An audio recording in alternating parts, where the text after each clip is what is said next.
And we're live. My name's Tomo and welcome to my 2024 Monaco Grand Prix post-race sleep.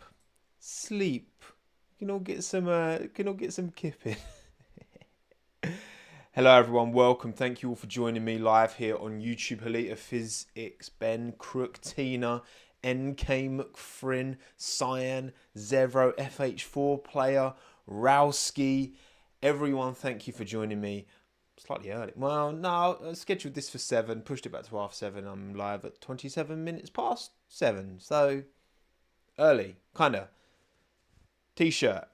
This was actually genuinely coincidence to wear red with a little, it's like a Monegasque flag. No, that's Polish. Monegasque, there we go. If I do it like that, the Tommy crest. Monegasque, there we go. Look, sorry, if you're audio only, you won't know what I'm talking about. You won't care what t-shirt I'm wearing because it doesn't matter. Because you're listening on Spotify, on Apple Podcasts, on Google Podcasts, on Pixo, Throwback, wherever, all right? Wherever you don't want to look at me, it's fine, all right? It's fine. Don't worry. You can listen, okay? Just listen. Seamus, Kiki, Swoosh, Sava, Jamie, Joe, Burkosaurus, Sahid, MGT, Cosmo. Look, I decided to bring this post-race Chinwag earlier than typical. I'm doing this on a Sunday night because, let's be honest, well, I don't know. It's not a race to remember. It is a moment to remember, but not a race to, you know what I mean?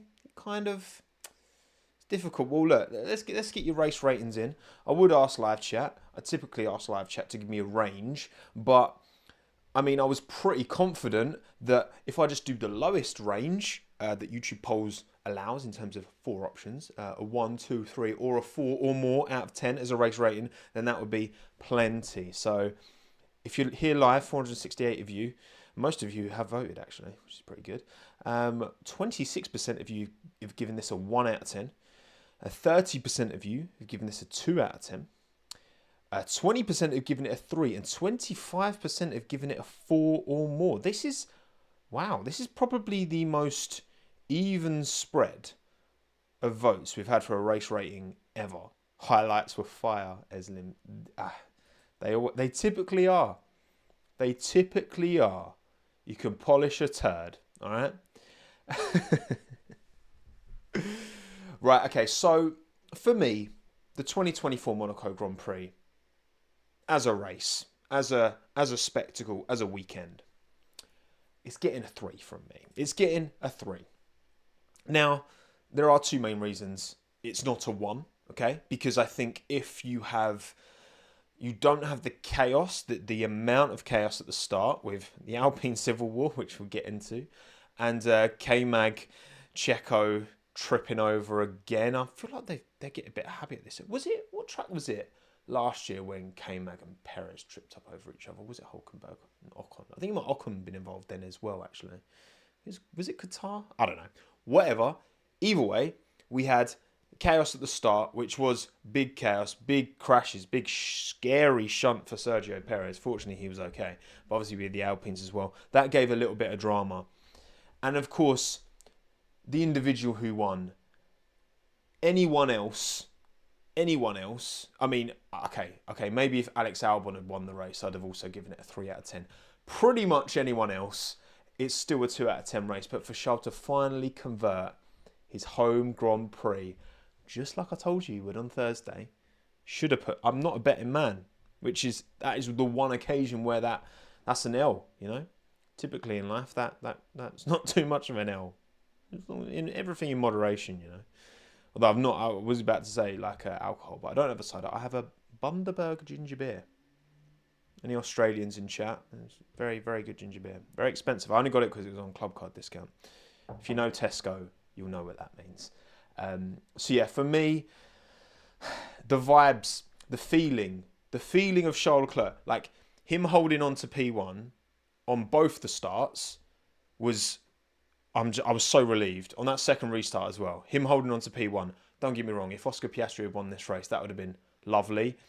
But for him to win it at the cost of Charles Leclerc winning, sorry, I am Monegasque, okay? I'm taking the Monegasque citizenship, as Oscar should, as well. You know, it's good tax breaks, isn't it? So take that one up while the offer's on the table, Oscar boy. But yeah, I'm glad. I'm so chuffed for Charles. I'm so chuffed that he actually delivered the dub. It took a long time, but we finally got there. 3 times on pole now, but finally delivers the race win. Honestly, you're 26%, 28%, 23, 23 on 1, 2, 3, and 4 or more race rating. So you're literally averaging out at like 2.5, basically. Crazy. But you know what? Like, yeah, it's one of them that if you're into your strategy games, because I don't know, even on that front, it's like, okay, the gap to Lando and George, was it enough to pit into? Maybe at one stage it was, then it wasn't. But either way, like, even when Max caught up to George, you could see, even with a huge tyre deficit, track positions, everything at Monaco. This race does not work with a 1-stop, let alone a no-stop, which is basically what we got. You know, I think I know the answer to this. And actually, George said it after the race. Lewis has gone on record and said it. George has now said it. Mandate a 2-stop. And you don't fix the race, but you make it better. What can I say? Anyway, let's have a look at the race results, shall we? Because it wasn't all about Charles winning, of course. It does take the win ahead of Oscar Piastri and Carlos Sainz to round out the podium. Lando Norris P4, George Russell P5, Max Verstappen P6, Lewis Hamilton 7, Tsunoda 8, Albon 9, Gasly 10. Was that the exact top 10 from qualifying, by the way? It was, wasn't it? Because, yeah, that's the exact 10, isn't it? That is the exact 10.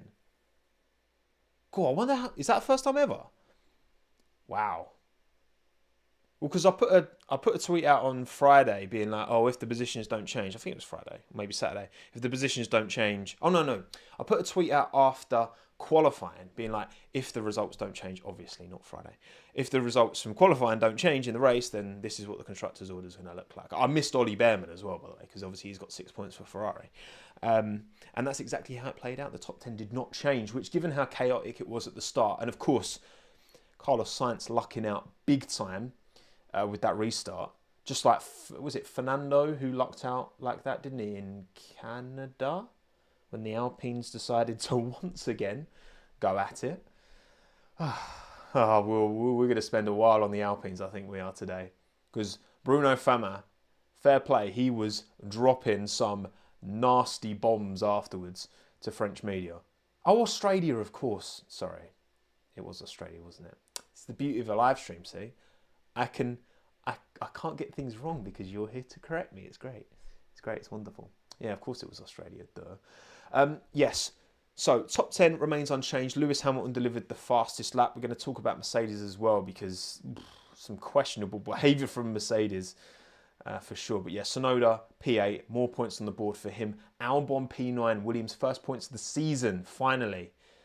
Big result for Alex Albon. Very kind of under the radar. I completely forgot afterwards. I was like, it was only when I was doing these graphics, I was like, oh, Alex finished 9th, sick.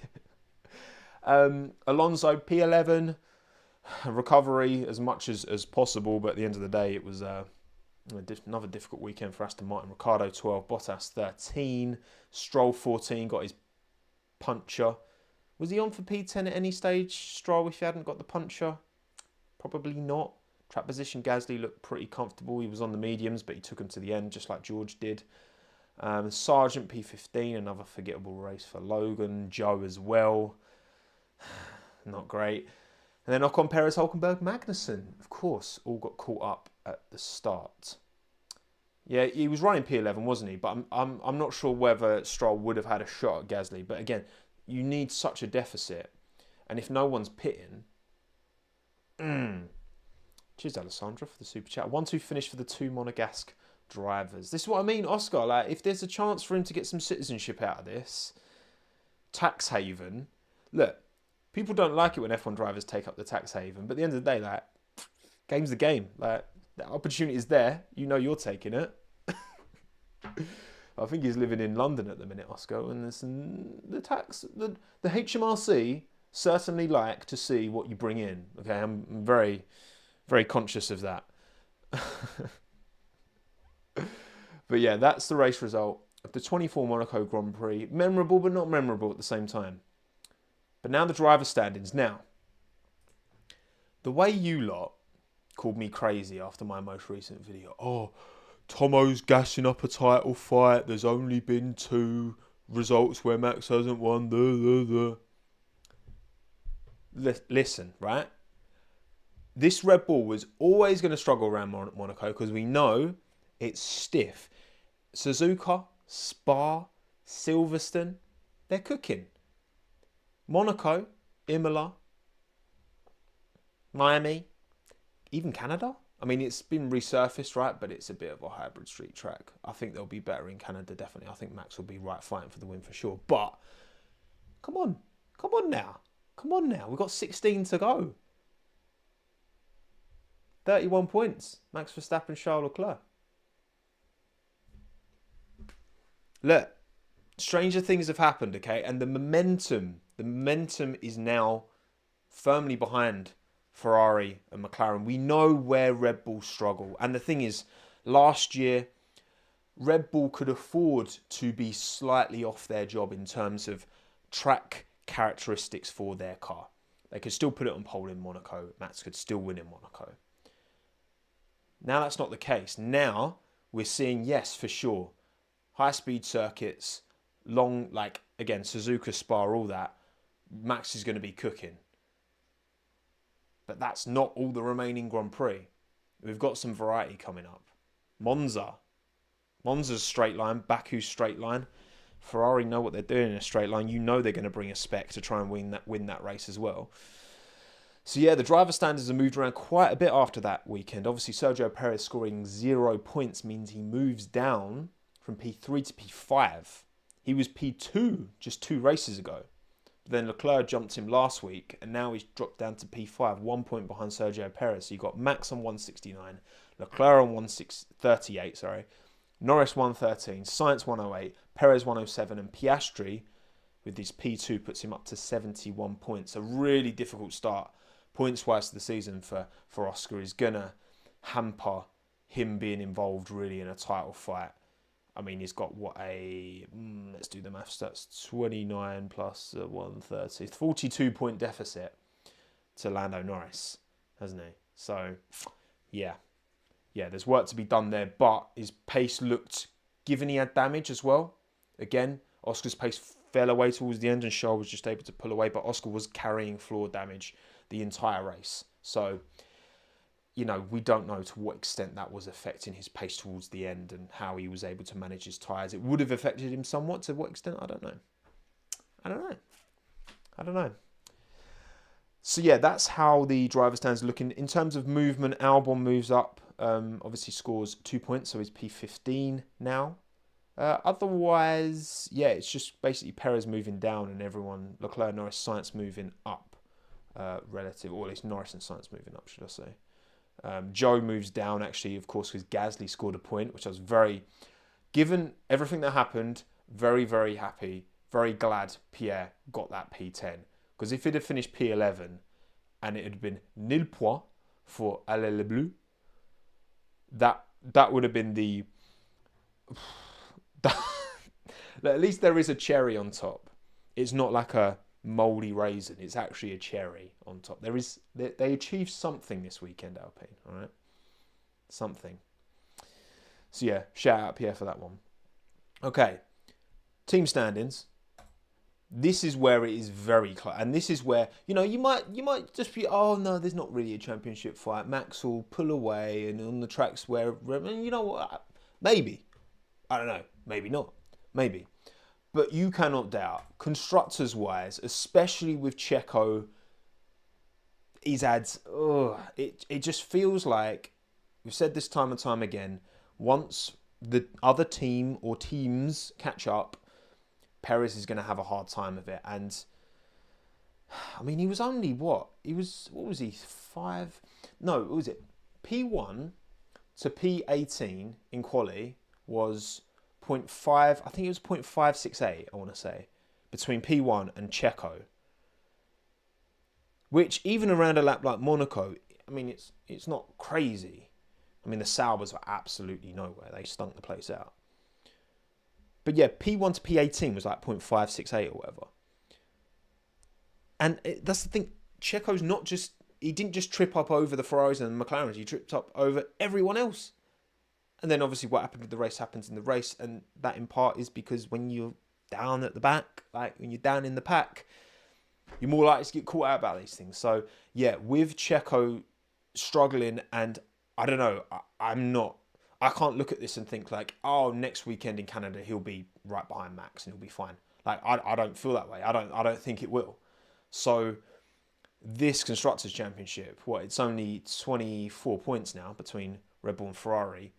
You know, Sainz delivered a P3. Given he struggled at the start of this weekend, I was impressed how Carlos did in qualifying. I wasn't expecting him to qualify P3, so he did well there. The margins were fine. Between Sainz, Norris, Russell and Verstappen was all crazy fine. It was like half a tenth or something.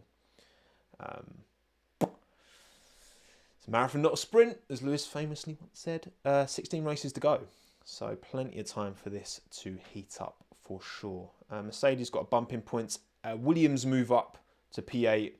That's the only change in position. Obviously, the 2 points for Alex, but same number of points because, of course, Pierre scored a lovely un point to create 2 points for Alpine. Did I watch F2 this week? So we'll take this opportunity. Zach O'Sullivan, Zach O'Luckyman. Wow. What? Isaac Hadjar, you know what? Fair play. I'd be fuming as well. If you didn't see the F2 race, Isaac Hadjar comfortably winning, cruising. Zach O'Sullivan going for which, you know what? It's a strat, right? ART were like, go on, stick you on the hard tyre, go long, pit as late as possible and hope for a late safety car. Then it was, who was it? Was it Dirksen who drove into Maloney, or was it Barnard? I think it was one of the AJXs, whatever they're called. I can't remember who it was. But coming out the pits, just drove into Zane Maloney. Just didn't look. Didn't see him there. It was Dirksen. And that caused a VSC at the precise... it was 4 seconds between Zach O'Sullivan going into the pits, the VSC going, because if the VSC went before Zach got to the pits, the pit lane would have been closed. That's my understanding anyway. So he got there, or at least, it wouldn't have been the same time saving. So Zach got into the pits, 4 seconds later, the VSC comes out, so everyone else has to slow down, does his pit stop, ART do a creme de la creme pit stop, comes back out, P1, wins. Mad. My understanding is correct. Thank you, Lauren. Yeah, that was my understanding of what happened. So yeah, that was chaos. Congratulations, Zach O'Sullivan, of course, for winning. That's motorsport. These opportunities present themselves, but you got a feel for Hadjar. Great drive from Ollie as well. P12 to P4 would have been P3 obviously without Zach getting that big juicy chunk of luck. But and Paul Aaron leading the championship, absolutely. Yeah, hasn't won a race. When I did my F2 video at the start of the year, I did mention Paul Aaron. Obviously, he's been dropped by Mercedes. He's done a bit of Formula E stuff as well. But he's been so consistent in that high tech, really consistent. So, yeah, it's on. It's on. Obviously, Maloney had the early season momentum. Antonelli, I think, had a good race, especially in the sprint. Behrman and Antonelli, that was a great little scrap, wasn't it? Antonelli was on the cold tyres coming out the pits, and Behrman just launched it. Did a cutback at the Lowe's hairpin. It was very good. But yeah, loads of really good drives in F2 this weekend, as per. But yeah, I think Bortoletto still. I think Bortoletto. If I had to put money on someone this weekend, not this weekend, just now, today, for the rest of the F2 season to win it all. I think I'd go Bortoletto. I think. Anyway, that was my little F2 section. Just wanted to talk about that today. So yeah, they're the team standings after 8 of 24 race weekends. But now to the more important stuff. Predictions.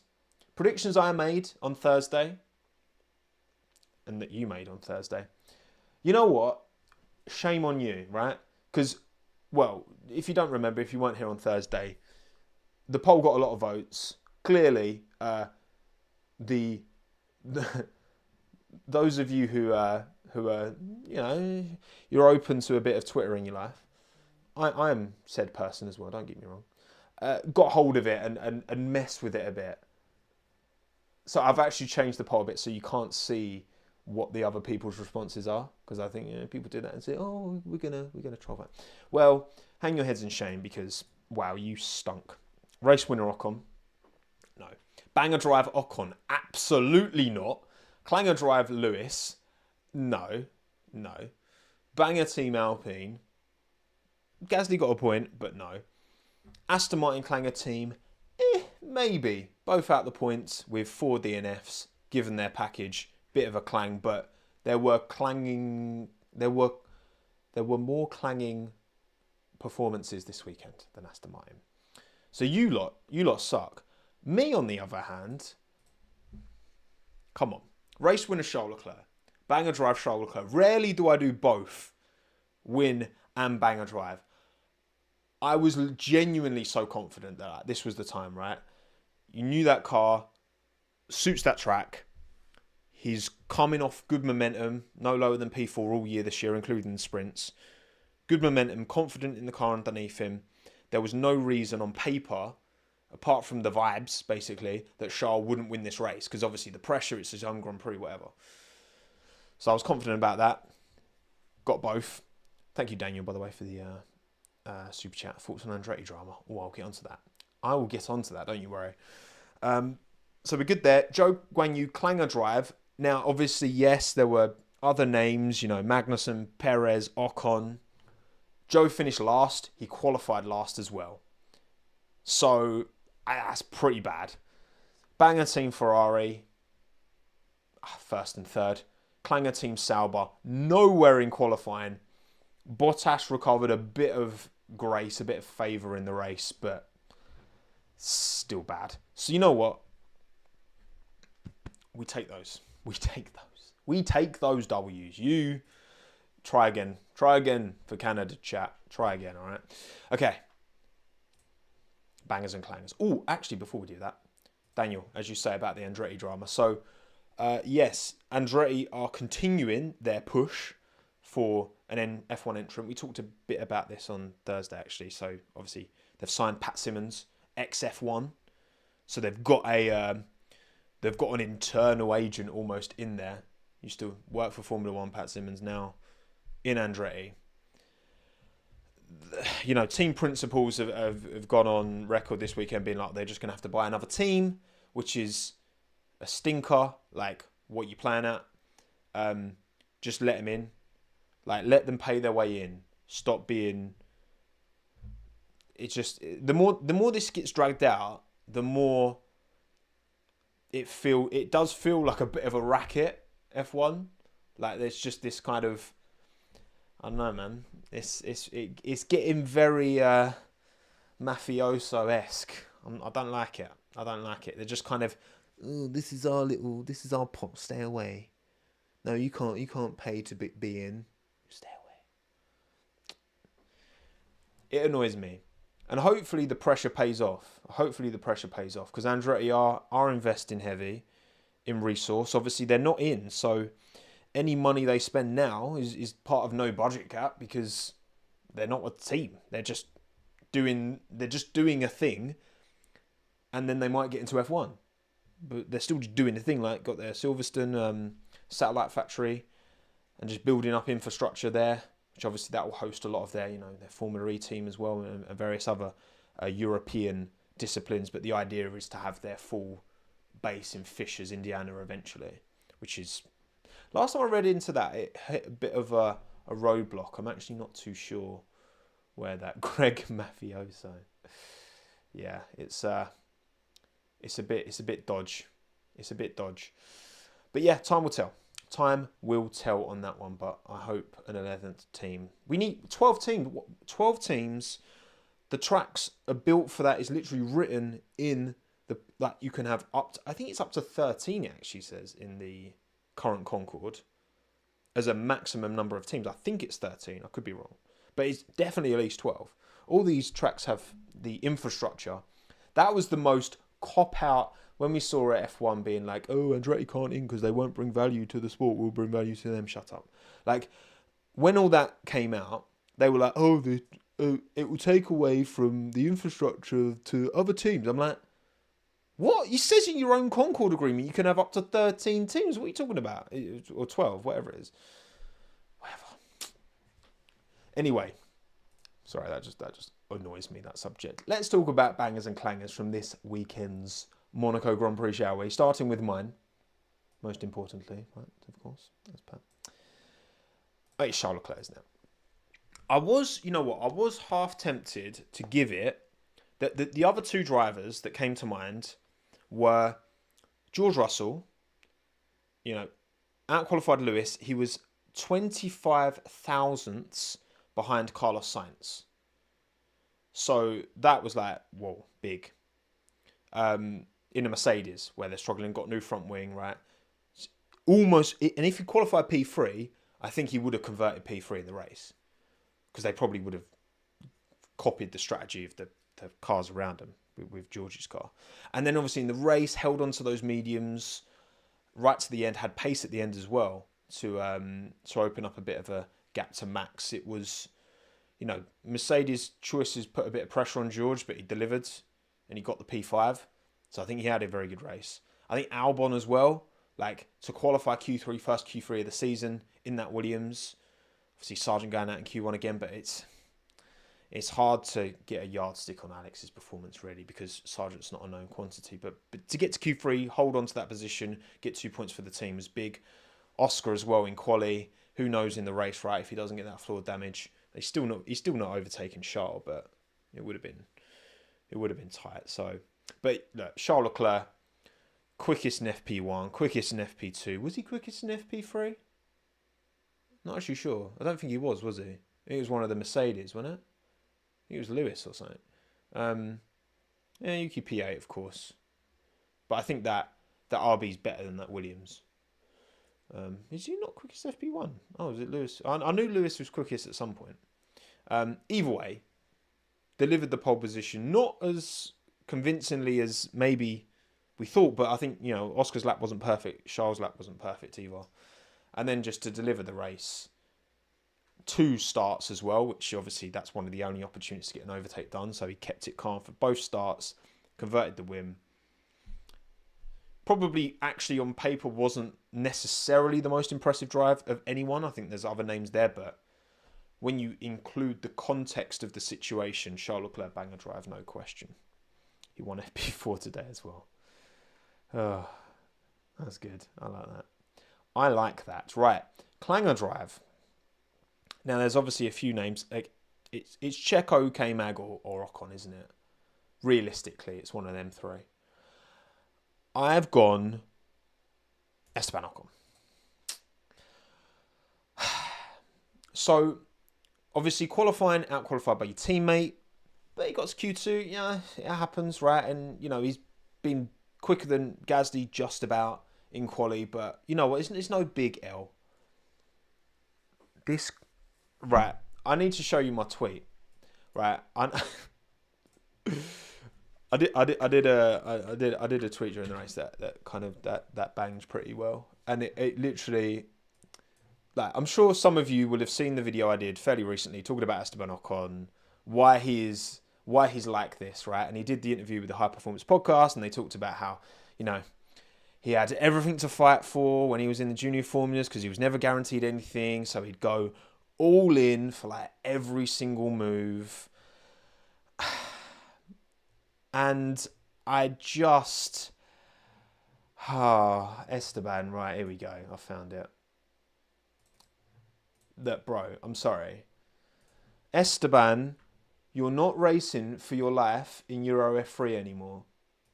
Like, when will he learn? You know I rate Esteban highly, right? Technically, he's very gifted. You're not in F3 anymore. Why are you doing this? Why? Have you watched his onboards? Like, it's not even like Gasly doesn't get a bad run at all. He's just behind the car in front of him. And then Ocon's like, okay, there's a gap. I'm going to go for it.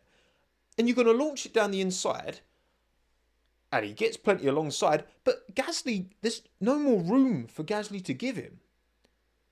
And then he just destroys his own car. I'm like, bro, why? Why?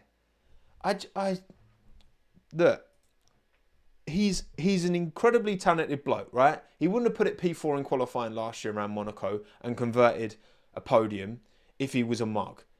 He's very good, and I think he's better than most people give him credit for. Technically, his ability is very, very good. His ceiling's very high. He held off Vettel when he got the win in Hungary. Like, the pressure, lap after lap. I know, of course, Fernando helped holding off Lewis.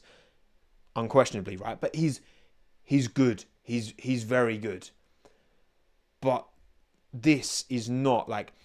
If he's looking elsewhere, if there is an opportunity for him to race elsewhere, this is not... You don't look at this and be like, oh yeah, I'm going to bring him in. Like, if I'm James Vowles, right, just for example, I'm James Vowles and I've got Albon, right, and I'm thinking, options for Sargent, maybe Ocon. Oh, this is quick. If he's pulling this nonsense on Alex every weekend, hell no. Hell, what are you doing? Mate, obviously, yeah, he's come out afterwards and apologised. F1 drivers aren't known for owning up to their mistakes, so I hope that's genuine. I hope that's not just, Bruno Fama being like, apologise, otherwise, we're sticking Jack Doohan in your car. There was a bit of talk about that after the race, Jack Doohan having a chat with Bruno Fama afterwards and them subbing him out for a race, which, I mean, to be honest, if Alpine are like, we know Ocon's flirting with other teams trying to get out, and he's pulling this nonsense. All right, yeah, we'll bench you. We'll bench you for a race and stick Jack Doohan in, because that's who we think would be... I think that would make sense. If they lose Ocon, I think Jack Doohan makes sense as a replace, because I think Jack Doohan's quality, and I think he's very under the radar, but he's very good. And if I'm Bruno and I'm like, well, he's trying to leave anyway, I'm like, you know what? Go on then, sling your it for a race. We'll stick Doohan in. I don't know. I don't know if his contract would allow that or whatever, but nah, man, that's some foolishness. And it was 100% fully on Esteban Ocon as well. That's the thing. We'll talk about the Perez Magnussen bit in a bit, because I think there's a bit more grey area with that. But with this one, it's fully on Esteban, and it's just silly. Anyway, banger team for me, Williams. Not Ferrari. Of course, Ferrari's the obvious one. 1 and 3. Charles wins it. But these 2 points are huge for Williams. This is the first points of the season. The good car this weekend. I'm giving it Williams. Deal with it. Clanger team. Clanger team. Haas. Haas. At least they're quick nowadays, but their DRS was too open in quali, so they both got sent to the back, which is the one race you cannot afford to get sent to the back. Oh yeah, I'll fully admit that's a biased pick for Williams, because Albon, I'm only human. We're all biased. It's fine. Just got to be honest about it, Yeah, look, Haas. What a terrible weekend. Both cars, big damage, especially on K-Mag's car. But Hulkenberg took a hell of a whack to his rear right as well. Yeah, both disqualified, starting from the back, and then both destroyed in the race. Stinker. And obviously it was the team's fault that the cars got disqualified, and then it was K-Mag's fault mostly for the incident as well. So I'm sure Hulkenberg... will he be... What will Hulkenberg be thinking right now? We just had a terrible weekend for Haas, but Sauber qualified literally 19th and 20th by quite a way and stunk in the race. So, actually, you know what? I don't know what Hulkenberg's thinking right now.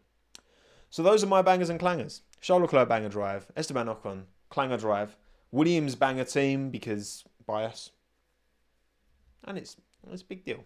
Big deal to Williams. Mainly biased. And clanger team Haas. So there you go. Love it.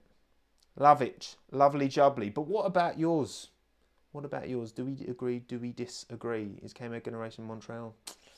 He is. He didn't get any penalty points for that. But again, the inconsistency. Strange. Anyway, right. Your banger and clanger. 1,470 of you voted. Thank you for voting. See, didn't have the poll up for as long as usual because I usually leave it overnight, but we're getting this done. So thank you for voting. Make sure you subscribe on YouTube if you're watching this on YouTube to make sure you see the polls on my community page, or follow me on Twitter at TOMMO'S. TW, because Twitter Tommo. I thought it was clever at the time, and someone else took Tommo F1, so there you go. Right, your banger drive. No surprises here. It's Logan Snow. It's Charles Leclerc. 76% of the vote as well. 9% Oscar Piastri. 4% George Russell. George Russell got noticed. Doesn't happen often, but he got noticed. Fair play. And 4% Yuki Tsunoda. I mean, pretty convincing in the end. And can't blame you lot for going Charles. I went for Charles as well. Vibe. Love it. Yuki's been in the banger drive. But Yuki's been in your banger drive a lot. I feel like this is at least the third weekend in a row he's been in the top 4 for banger drive. I don't think he's won it, but I think he's been in the top 4. Exactly. Bootikin? I'm going to say Bootikin. Don't hate Twitter X, so thanks for putting the polls on YouTube posts. Very easy, yes. YouTube community posts. And if you get here to the live streams early, I'll put it in the pinned comment at the top as well. Bosh. Yeah, Yuki's form. Yuki's form is easy top 10, maybe even top 5. Form-wise. Excellent. Clanger drive. Now, this is interesting because the split was mad close between the 3 drivers we mentioned earlier, K-Mag, Sergio Perez and Esteban Ocon. But your winner for Clanger drive was Checo. 30% of the vote. Ocon also got 30% of the vote. Let me actually check the exact numbers because I round them up or down depending on the nearest percent. So Checo got 418 votes, 30.2. And oh mad. Okay. I didn't even realise. Checo got 418 votes. Esteban got 417 votes. And you lot can't see the responses anymore now. So there was no choreography there. So you literally won. Literally, in fact, look, some of you are going to be like, "Oh, he's lying." Look, I can literally show you that. There it is. There you go. Look, Clanger drive. Right, I'm going to make sure not to spoil the other ones. Look, Checo 30.2, 480 votes. Ocon 30.1, 417. There you go. See, receipts. We have receipts. Okay. So yeah, Checo just takes Clanger over Ocon, which, I mean, qualifying, damn. Yeah, fair play for that. And we talk about their incident in a bit. But yeah, 30% Checo, 30% Ocon, 26% K-Mag. So he got a lot of votes as well. I have printed it out, Energy. Yes, well, sometimes you gotta. And then 6% Stroll, which was, yeah, I mean, he did get punched, didn't he? By driving into the wall. Yeah, fair. I mean, the margins were crazy fun. I don't know how more drivers didn't come a cropper of just driving into the track. I mean, Science was grazing barriers, Norris, everyone was doing it. But Stroll didn't get away with it, did he? His rear left. But yeah, three times in a row, Stroll's out-qualified Alonso now. What's happening? What's happening here? I don't know, don't get it. Right, banger team. No surprise, 89% of you went Ferrari. Damn. 7% McLaren, 2% Williams, 1% Mercedes for banger team. 89%. Whew. Is it 4 times total? Yeah, it's 3 in a row, but yeah, 4 times total. I think early in the year. But I think that was more just bad luck on something. I think the first one. Whatever. It's 4 all, yeah. It's 4 all in head-to-head. For ages I've been doing the head-to-head quali thing on Twitter. And I've just stopped because this year I was like, right, head-to-head doesn't really tell us much. So I want to do like an average gap. But then we got to the point where like, it was a race before last.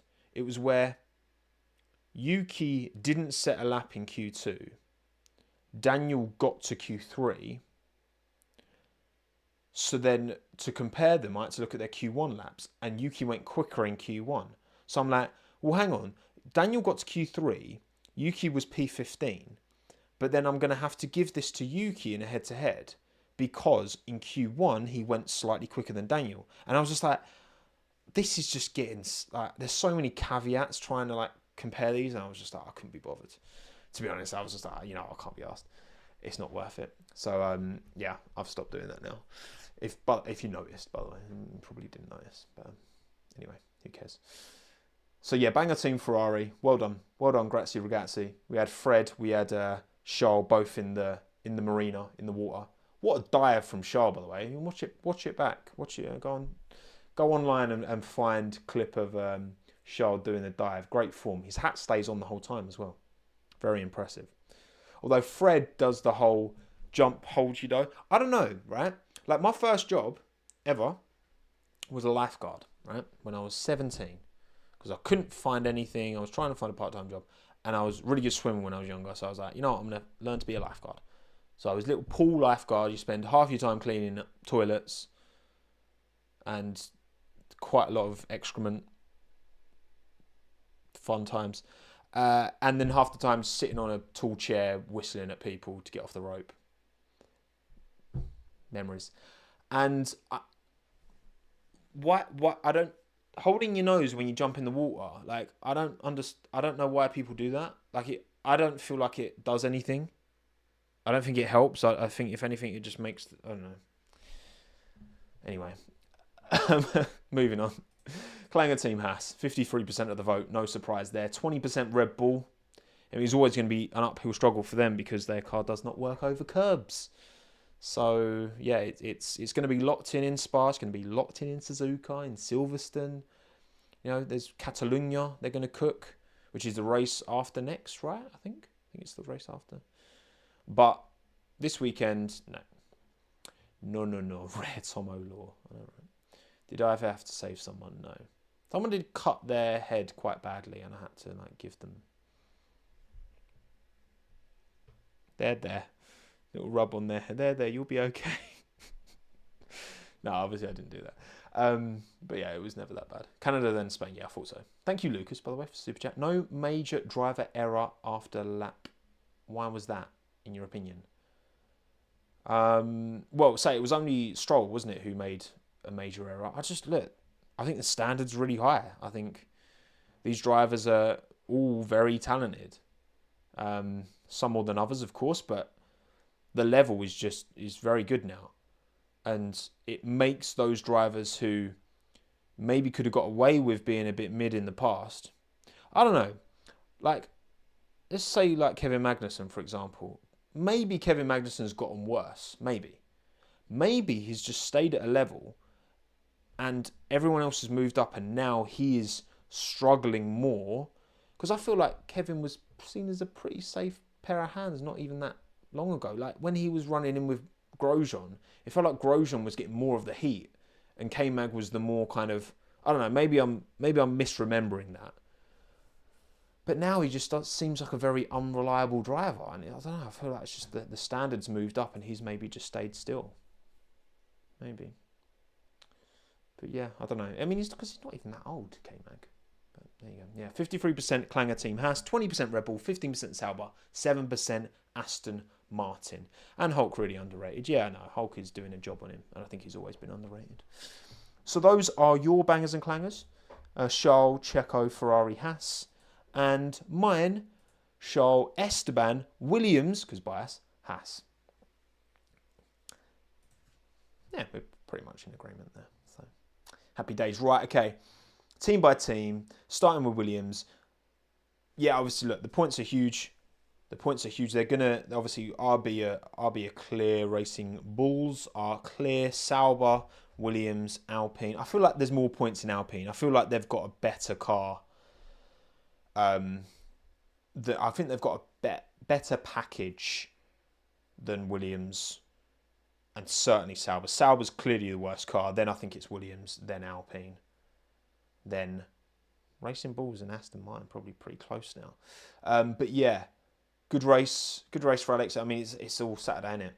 It's all Saturday, and Logan didn't have the full extent of the upgrades, which he was quick to mention, and fair enough, after qualifying.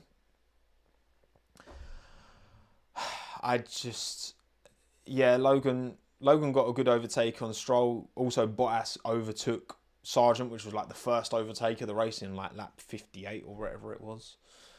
I think that the interesting thing to talk about with Williams, because I think this was another, what if performance for Logan.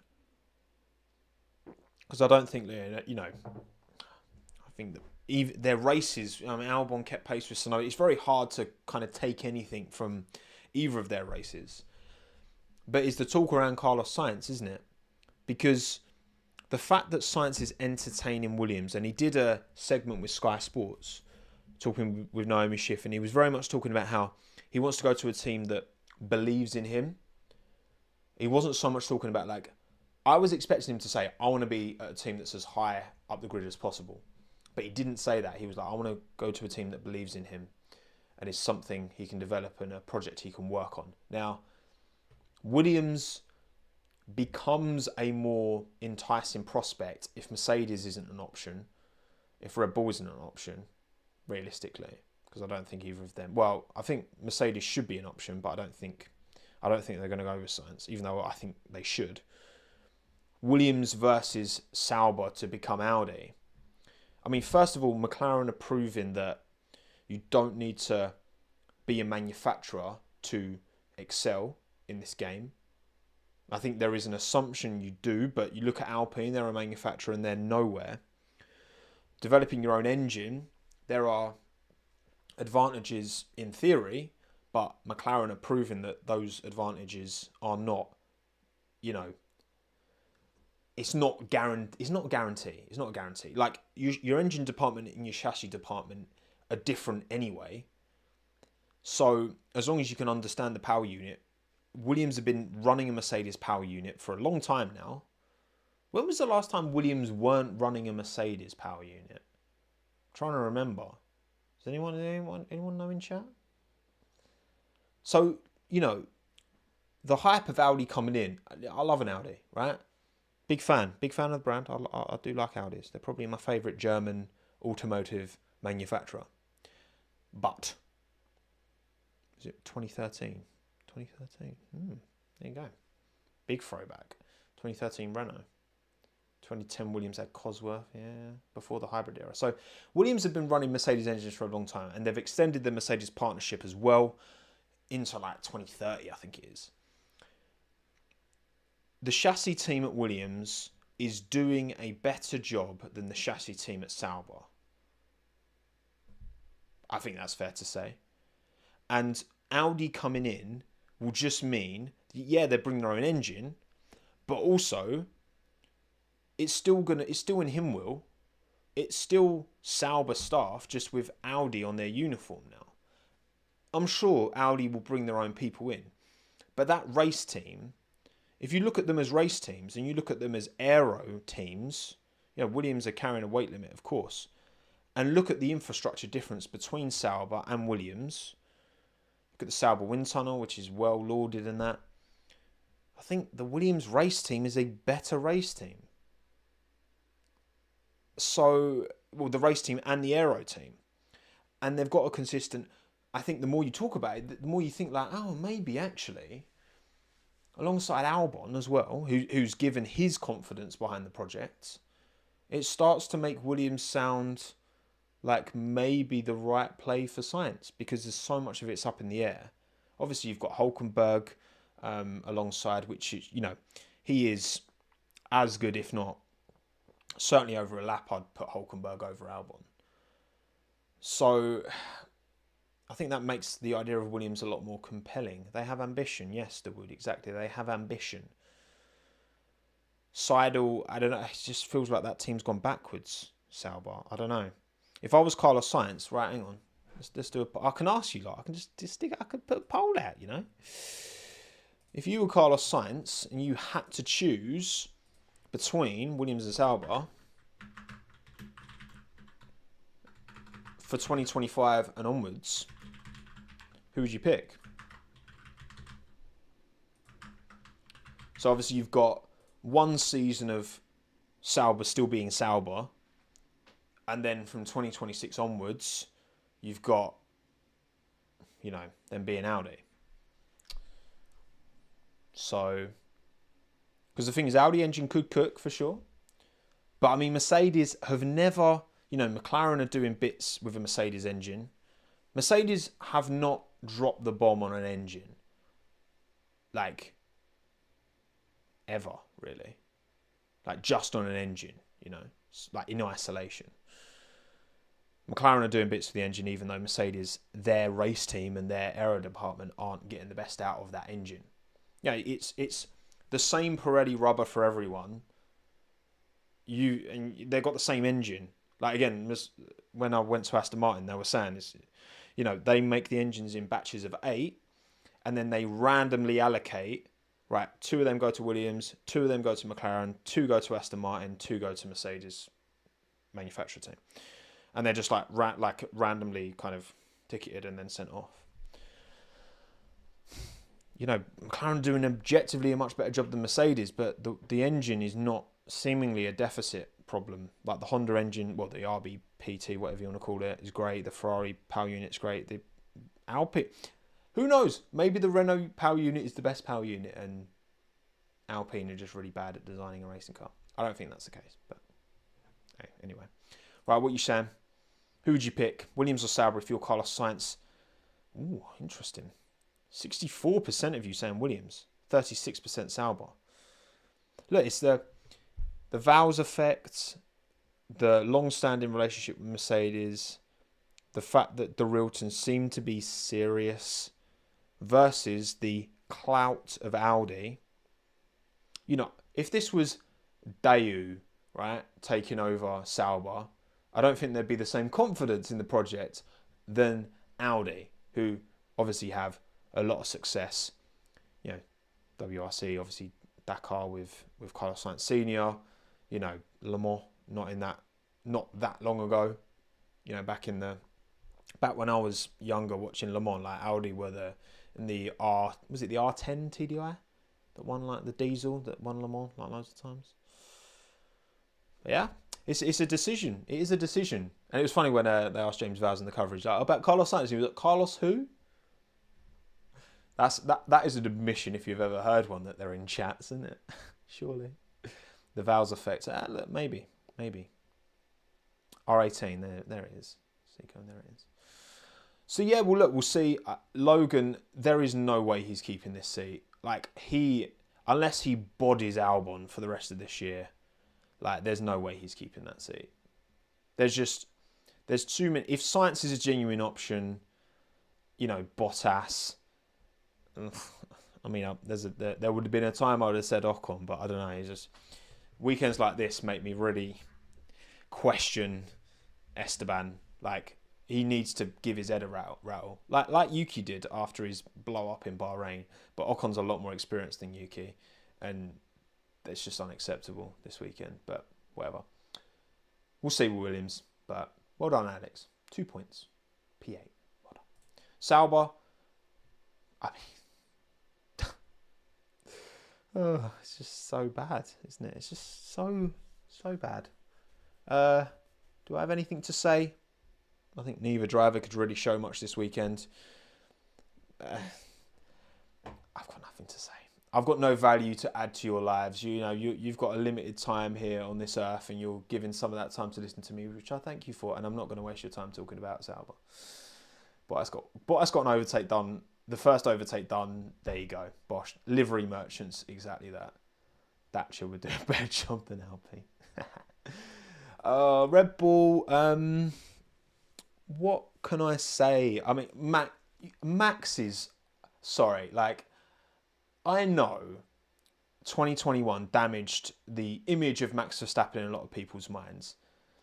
But there are genuinely people that I will speak to who don't really know too much about F1 and just kind of casually follow it and be like, oh, I don't like Max. Like, I don't think he's got a good personality. He's not the kind of driver I'd want to go to the pub with. Are you silly? Max would be he is so real. Like he is. He's hilarious, man. I think he's great. I really do. Like he's just like, this is so boring. He just says it as it is, and I love that. I love that. He says it as it is. It was so like him saying with George about, oh, we should like go for a run because like none of us have really had a proper workout today because it's just so boring. And like you're trying to, you obviously, yeah, I get it, right? The broadcaster can't just sit there and be like, oh, that was really rubbish. Like everyone just tune off, right? Of course, they've got to try and like gas it up somewhat. It's their job, and you can't begrudge them for that. But yeah, Max is real. And yeah, it was a difficult weekend. He couldn't do anything in the race. He was just sat behind George. Obviously, kind of came back towards a bit with the fresh tyres, but he was never going to get a move done. George does have a mistake in him, so there is that. But either way, and then yeah, Checo.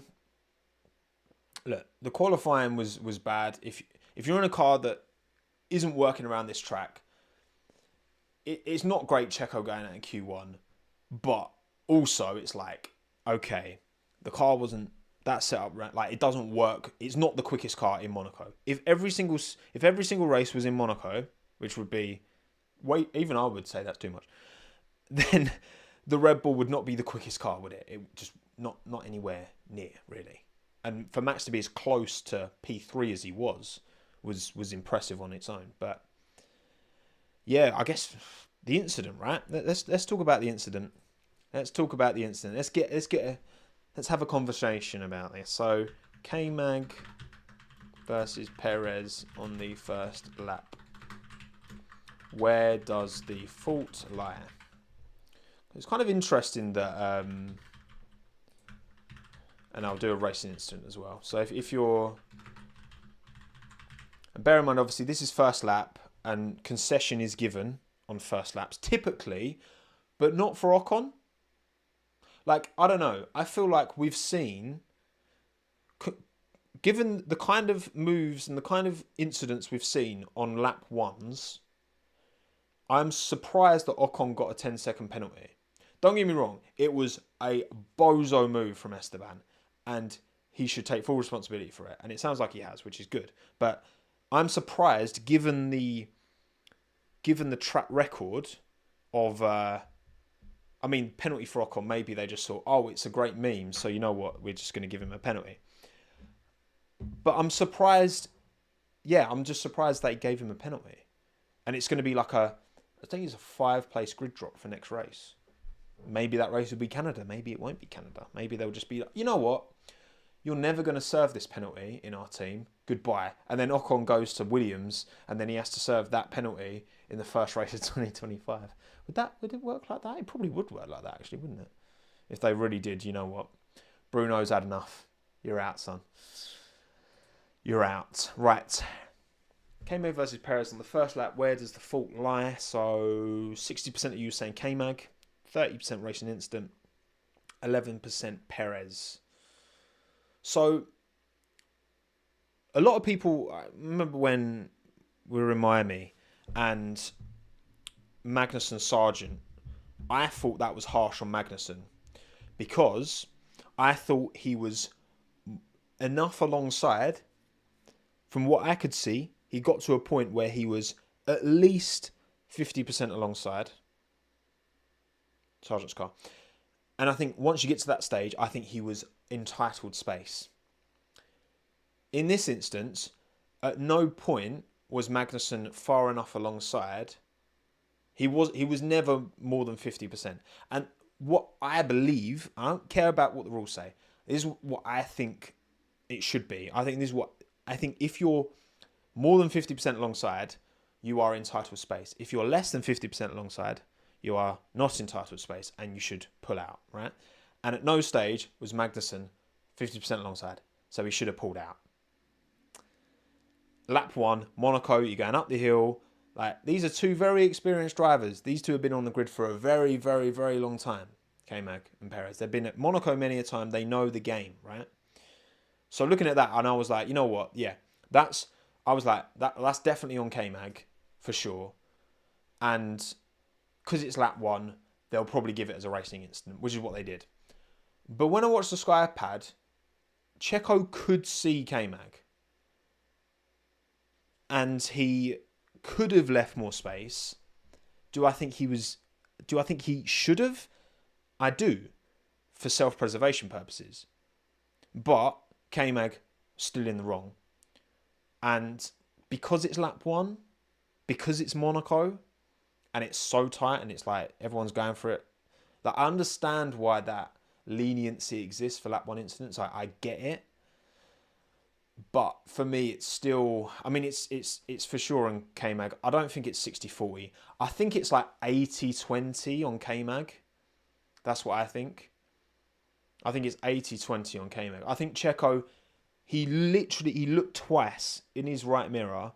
He knew where K-Mag was roughly. I think it's like 80-20. But it's still a racing incident because it's lap 1. If it wasn't lap 1, then it's K-Mag penalty, Behrman in the car for Canada. He's a lucky boy, K-Mag. Why are you putting your car there when you've got 10 penalty points? What are you doing? And as Hulkenberg said, it's like unnecessary. It was unnecessary. Very, very unnecessary from K-Mag. And look, if Behrman's going to be in that Haas next year, I don't think they can have Magnussen alongside him, because you got to have a driver, a steady pair of hands. Like, you get a rookie in, Ollie's going to make mistakes. It's going to happen. He's not going to be perfect from day dot.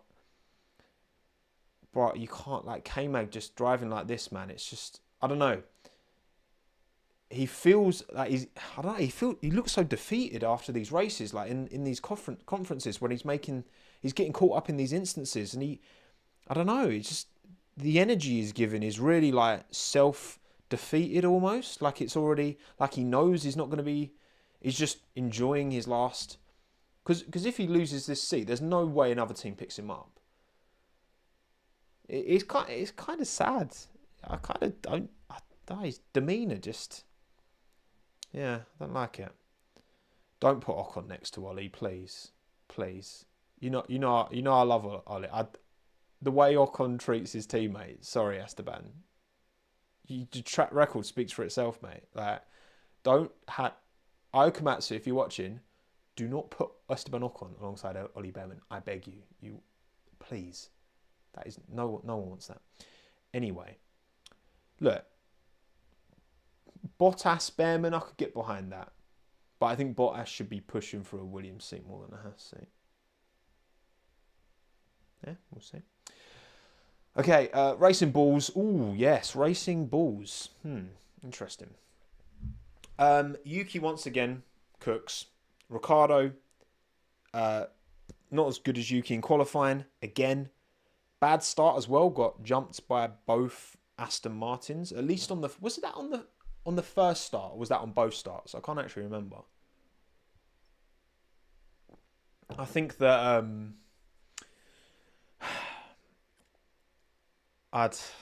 Daniel, man. This really does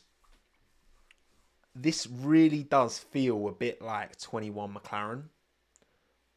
So like Daniel had that really good race in, where was it? When he was P4 in the sprint, Miami. Idiot. He has like a moment, right? And in 2021, like he had the moment when he like won in Monza, and like he did really, really well in Australia. Did like well in Baku, I think, as well. But like the rest is just miles off Norris. And like, well, it wasn't miles. It was like a few tenths off Norris, like 2-3 tenths off Norris consistently. And like it's happening again. And it's like there's these moments like Hungary last year when he first jumped into the racing balls. I was like, oh, sick! He's back. Mexico last year as well. Oh, sick. Miami sprint, yeah, sweet, like nice. And then the excuses just starts coming, and I'm just like, I don't know, like, he's changed the chassis, and it improved for a race, and then it's gone. And look, maybe this is a product of it's such fine margins, but Yuki is carrying a confidence and a belief and lap time to just constantly, continuously, just get that 10th or 2 on Ricciardo. And that's all it's taken. Again, look, Q1 was 0.568 or whatever it was between P1 and P18. Like, these are in crazy margins, and like, you just lack that little bit of confidence, which Ricciardo does seem to be relative to Yuki, and it's like, it's really getting exposed. And I know the more Daniel struggles to find answers, the more he's going to look at himself and be like, am I just not performing at the level that I used to? Because maybe he's not. All drivers grow and develop and eventually regress at a different rate. And I don't know. It feels like Daniel's kind of running out of excuses. And like, again, as Checo struggles, it's like Christian. From my understanding, it is Christian that is the party that does not. I could be wrong. This is my understanding from when you hear like Ted talking and Crofty and various kind of insiders talking about Yuki and various journalists talking, and the consensus I see is that it's Christian who doesn't believe in Yuki as a prospect at Red Bull. And after I was so disappointed with Yuki after Bahrain. I was disappointed was literally the word, because I was like, bruv, you've come on so much in your performances, and then you just act like this, and it just it undoes so much confidence and belief that other teams might have looking at you. And since then, I feel like he's got his head down.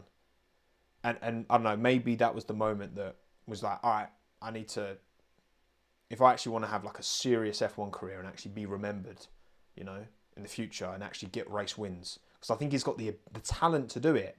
Absolutely. Ocon's got a race win. I think he's got talent, and he's got, he gets head loss when it comes to his just fighting too much. But yeah, I think if Red Bull don't take Tsunoda, he's a hell of a driver for someone to take on. He's a hell of a driver, is Yuki. And maybe this Honda connection is strong enough to bring him to Aston Martin. Again, like, I remember the pod clip from Eddie Jordan talking about how he had to drop Heinz-Harald Frentzen because, well, basically, the only way it made sense is if Heinz-Harald Frentzen could bring 18 million. If not, then taking Takuma Sato and putting him in Jordan, because Honda engine and he was a Honda driver. I don't know if Yuki's relationship with Honda is that strong. I don't know. But, I mean, he's driving on rails at the minute as Yuki. Another great drive for him. And it's... Ricciardo's not getting the Red Bull seat. Like, big things need to change. Big things need to change if Sargent wants to stay in the sport. And if Joe wants to stay in the sport as well. And if Ricciardo wants a Red Bull seat. Because if he doesn't get Red Bull seat, do I see Ricciardo hanging about? Only he can answer that question. Only he can answer that question. Mercedes. Oh, this is... I've got a bit to talk about with Mercedes, right? So, this was weird. Now, obviously, I know Lewis was being a bit mysterious with his post-qualifying chat, being like, I'm not going to be ahead of George. Don't be surprised if I'm not ahead of George for any qualifyings, more qualifyings this year. And obviously, George had the new front wing. Lewis, apparently, like, this was decided amongst everyone very amicably that George would have the front wing, because, of course, if George copped damage in qualifying, then he would have had to start at the back, because they only had one of the new front wings, and that would have meant a part change, like not changing for like part, so he'd have had to start at the back of the grid. Lewis didn't want to take that risk. George was happy to. So it paid off for George. Would have paid off even more for George if he'd have got P3, which he was very close to. And so for Lewis to say that, like, yeah, I think they're going to start closing him out of meetings. Look at Lewis isn't retiring. He's going to Ferrari, who are better than Mercedes at the minute. it would be so naive of Mercedes to just be open door to Lewis and be like, yeah, well, because you've been here for a long time, we'll keep you in all the meetings. We'll make sure you get in preferential treatment right to the end. That would be naive of Mercedes to do that. So, like, I don't know exactly what Lewis was alluding to, but should George have priority with upgrades and priority with, I guess, feedback and trying to move in a direction that they know George is comfortable in? Absolutely. Of course they should. But then in the race, it was a weird one, wasn't it? Because what they could have done, pit Lewis, which they did, they could have told George to slow up Max, and then Lewis could have undercut them both, and then finished, and then Max would have finished 7th, George would have finished 6th, Lewis would have finished 5th. Mercedes could have orchestrated that somewhat comfortably if they'd have done a good pit stop, whatever. Instead, what happened is they pit Lewis. He comes out. Obviously, then Max is going to pit next lap because he's going to react to an undercut. That's the point of pitting Lewis, to react to an undercut. George didn't hold up Max, not noticeably anyway. And then on Lewis's outlap, Bono says, and it's a quote, you can go on my Twitter and look at the clip that I reshared. He says, outlap normal. He says, outlap normal. That is the words that come out of Bono's mouth. Outlap normal. So, okay, normal. And then Max comes out ahead of Lewis by about a second and a half, maybe. And bear in mind, right, if you really pushed on those hard tyres, I think Bottas at the start, didn't he go like 4 seconds quicker on a first push lap than the people at the front? Obviously, the guys at the front were doing their own race. But, like, why didn't you just say hammer time? That's the Bono's thing. Say hammer time. You know you're going for an undercut. Why are you saying outlap normal? And then Lewis is like, well, why didn't you tell me to push? Like, but of course Max is going to pit. Like, if Lewis pits to undercut, which is clearly what was happening, then of course Max is going to pit next time out and try and get a good pit stop and try and not get undercut. I don't know. That seemed like a really, really weird call from Mercedes to not just be like... I mean, again, if they were prepared... like, in Mercedes' position, I don't know why you don't... And I've said this before. Just say to George, right, George, you need to hold up Max. Lewis is going to undercut you both and finish ahead of you. But you're going to do it for the team. For the 800 members of staff at the factory to get us more constructors' points. We don't care where you two are in the Drivers' Championship. It's the constructors is all that matters to Mercedes. All that should matter to Mercedes. Do the team game, hold up Max, undercut both, and we net gain 2 points. I don't know. I really don't. This team is just full of mystery at the minute. But there you go. I don't know. How would Lewis undercut Russell if Russell doesn't pit? Well, no, but Hamza, of course. Like George could have stayed out as well. Which he did, obviously, in the end. And Max reacts to the undercut from. But what I'm saying is Russell could have held up Max. So Lewis pits before everyone.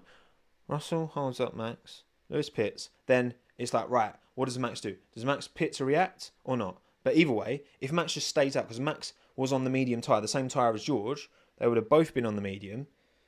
Lewis would have been ahead of both on a fresh set of tyres if they both pitted, which they wouldn't. And then you give Lewis a better opportunity of actually fighting with Max. You know what I mean? Whatever. Lewis ain't passing Max anyways. On a fresh set of rubber with George ahead. Maybe. At least give him a chance.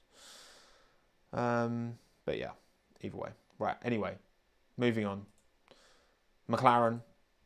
Very good. Well done, Oscar. Well done, Lando. Oscar with the damage, obviously, again, we don't know how much that affected his performance, but brings the P2 home in the end. Lando P4. I think, I don't know what else they could have done. Obviously, Lando could have pitted if the gap to George was big enough, which it might have been for a brief moment, very brief moment, but not long enough. So, I think a 2 and a 4 was the best they could have hoped for. Obviously, the damage was done. I'm surprised Lando didn't out-qualify Carlos, just given that Carlos wasn't as happy with his car. But I think the Ferrari was the better car on this track.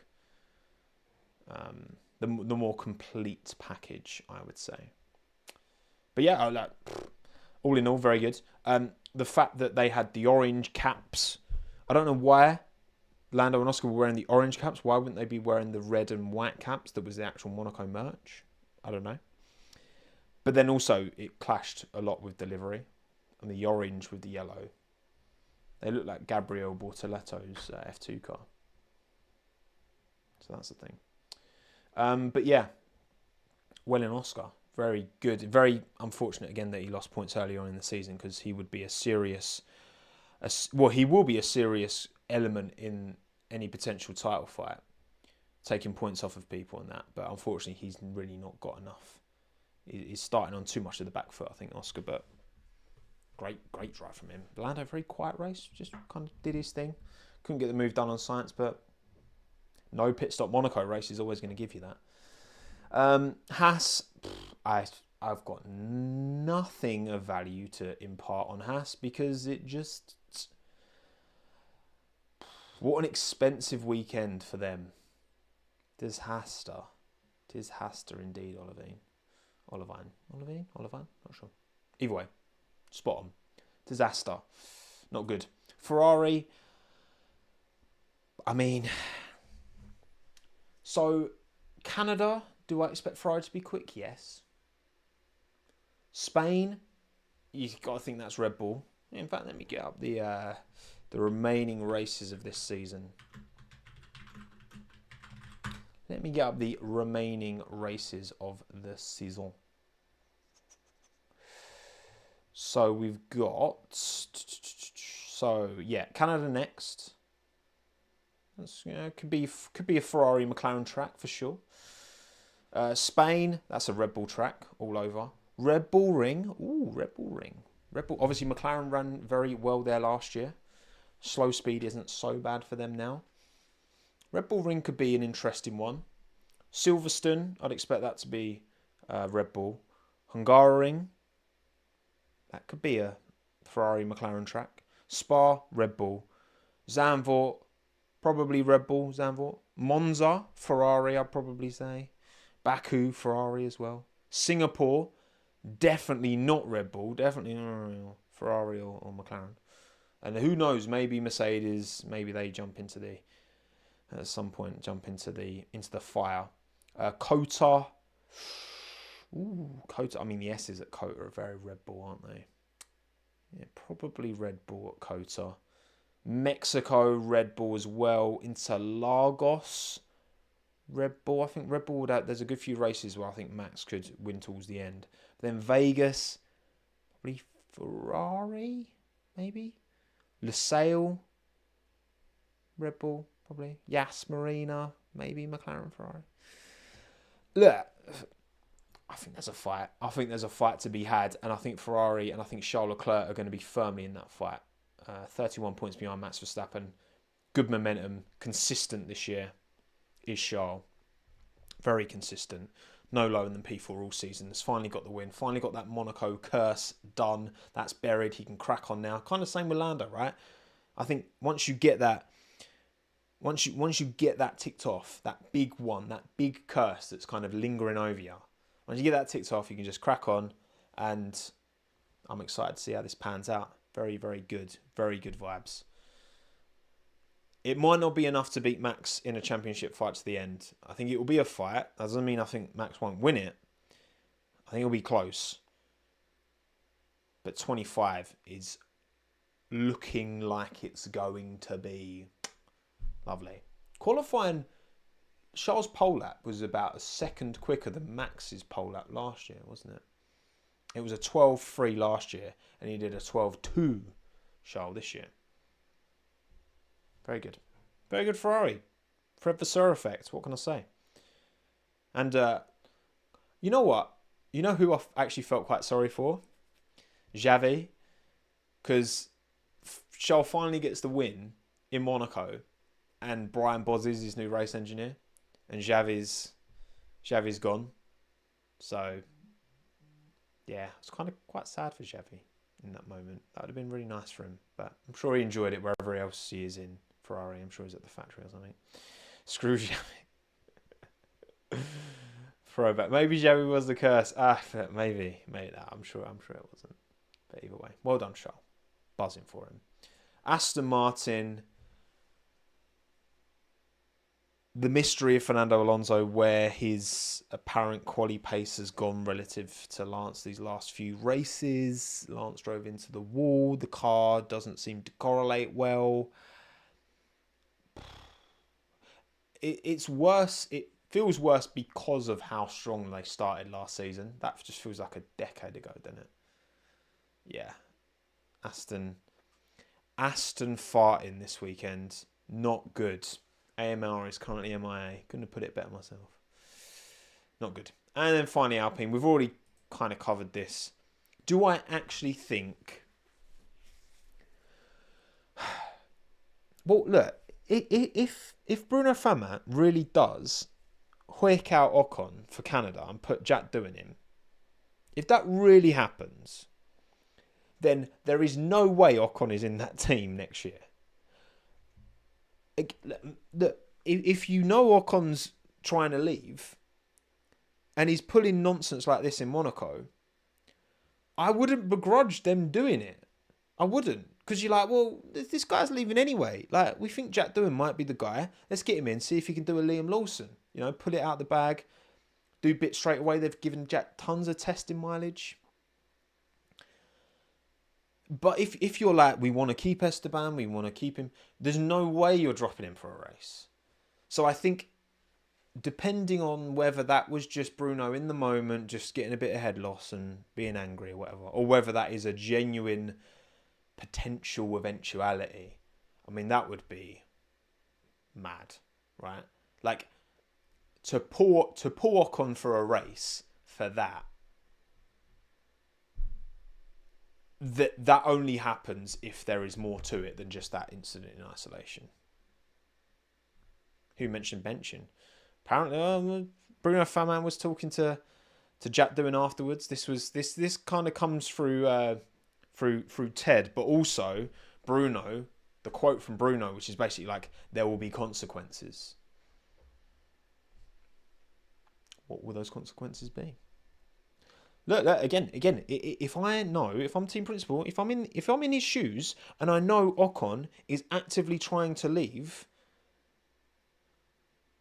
is it an opportunity to stick Doohan in the car? I feel like that could make sense. And you know I'm an Ocon defender, right? But we'll see. We will see. And then we're done. I think that's about it, everyone. Thank you all for joining. Good at hour 20. How do we get the longest streams out of the most boring races? But we always find a way, because I love to waffle, don't I? So yeah, and perfect timing for Indy 500 as well. So delayed because of the rain, but it is Indy time. So I'm ending just in time for Indy. So it's all working out. It's all coming out Millhouse, innit? So.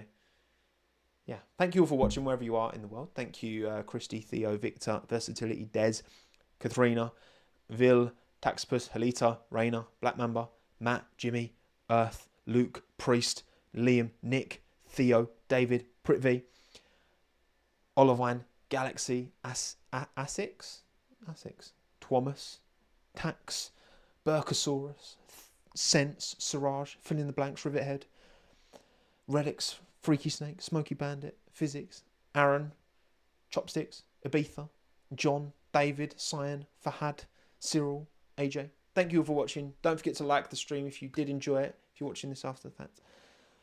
Give me some comments. I'll be in the comments to reply.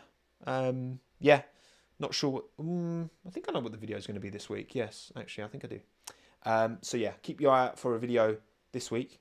It's coming. And thank you again. Appreciate you all giving me your time wherever you are in the world. And Canada next race. Love Canada. If you've got an opportunity to go to any race, Montreal is the one I would recommend above all else, actually. What a vibe. Loved it when I went in 2022. So if you can get there, go there. My name's Tomo. That is it. We are done.